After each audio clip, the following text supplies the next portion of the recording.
안녕하십니까. 저는 제16대 청소년 의원 정치법제위원회에서 활동했던 오태열 의원입니다. 반갑습니다. 먼저 목차부터 말씀드리겠습니다. 오늘 문제제기 그리고 현실의 목소리를 위주로 담았고 또 마지막에 사회적 책임으로 이제 구조적인 문제를 지적하는 방향으로 발표해보도록 하겠습니다.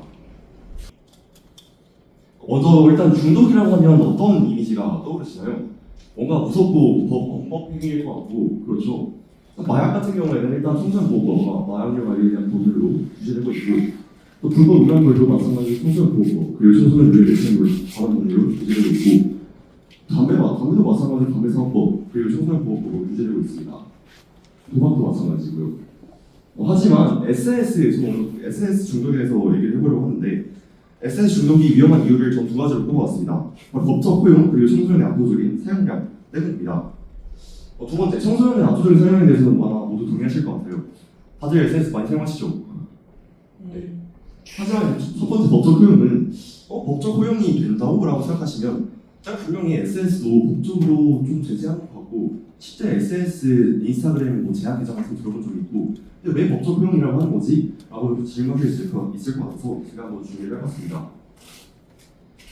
이런 뉴스 많이 들었을 거예요. 2025년 1월 1일부터 인스타그램도 10대 유저를 제한하겠다. 혹시 들어보신 분 계실까요? 네, 많이 들어보신 것 같고요. 하지만 실제로 지금 10대 계정 중에서 실제 인스타그램 계정이 혹시 제한되신 분 있으실까요? 계신 분? 없으시죠? 저도 없는 것 같아서 한번 제가 직접 인스타그램에 설문조사를 해봤습니다. 저 현재 SNS 굉장히 활발하고 있고 인스타그램 팔로워가 900명 정도 되는데 이 두 개의 설문조사를 한 2시간 동안 올려놓아봤습니다. 첫 번째 질문은 10대 가입자 계정 제한에 대해 들어본 적 있습니까? 라고 했더니 73명, 88%가 들어본 적은 있고 12%인 10명이 들어본 적이 없다고 대답하였습니다.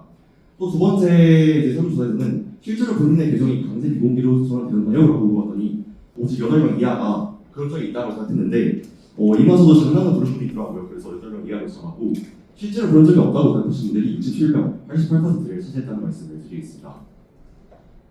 사실 이런 호주, 미국, 플로리다주, 미국 이사주, 프랑스, 알바니아에서는 실제로 이제 SNS를 규제하고 있고 법을 규제하고 있지만 실제적으로 우리나라에서는 청소년 SNS 규제는 없다고 봐도 무방한 상황일 것 같습니다. 일단 청소년 SNS 중독에 대해서 전 정의를 하기 위해서 전 전지전능한 GPT에게 한번 물어봤습니다. 이제 뭐라고 했냐?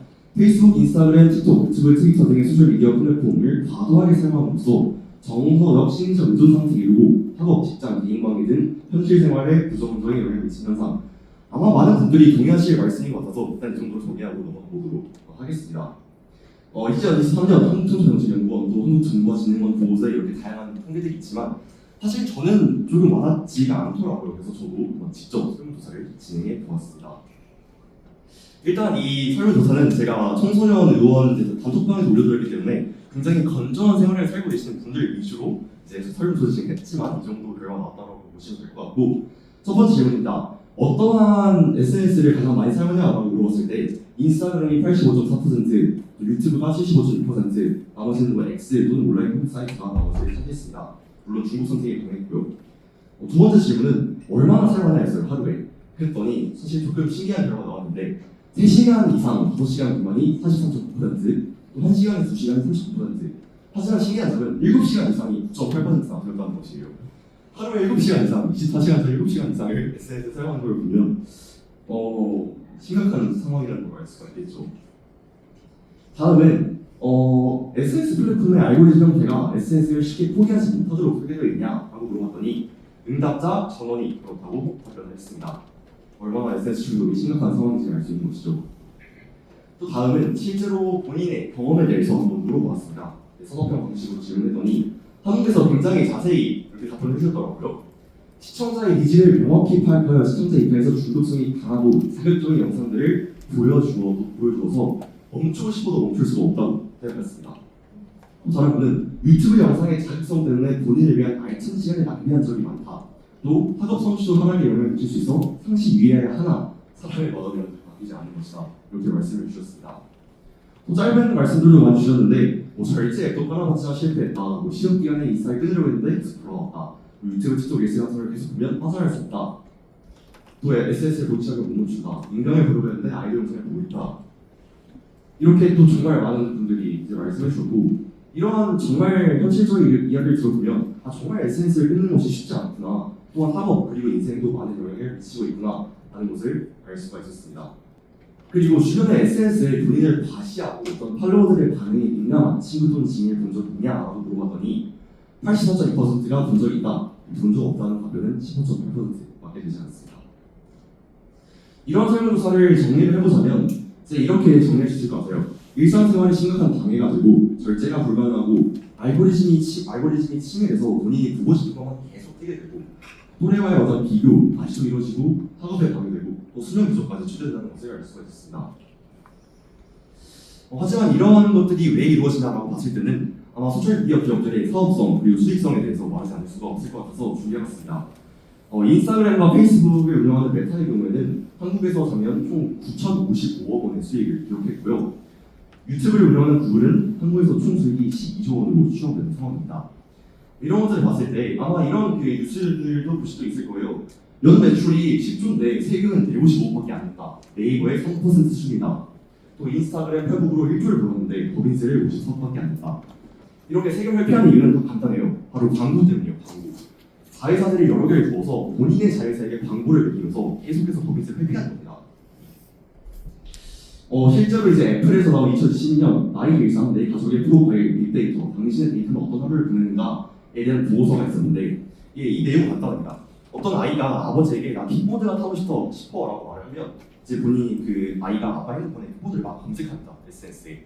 그리고 나서 그 아버지 핸드폰에는 계속 킥보드에 대한 광고밖에 안 뜨는 거예요. 이런 식으로 광고 알고리즘, 광고에 대한 어떤 사업성 수익성은 굉장히 높기 때문에 그 알고리즘이 아주 심하게 만드는데 말씀하신 여기 나와 있는 알고리즘에 관한 광고에 관한 이야기를 좀 더 들어보자면 좀 어두운 면도 있습니다. 실제로 제가 조사를 해봤을 때는 앱 개발자들이 출출한 데이터를 다수의 제3자 데이터 브로커에게 판매하고 이들을 신뢰하는 앱 개발자들을 모른다고 합니다. 이런 어두운 방법을 통해서 이제 소셜미디어 기업들이 수익성을 올리게 되는 것이죠. 제가 아주 쉬운 예시를 하나 들어봤어요.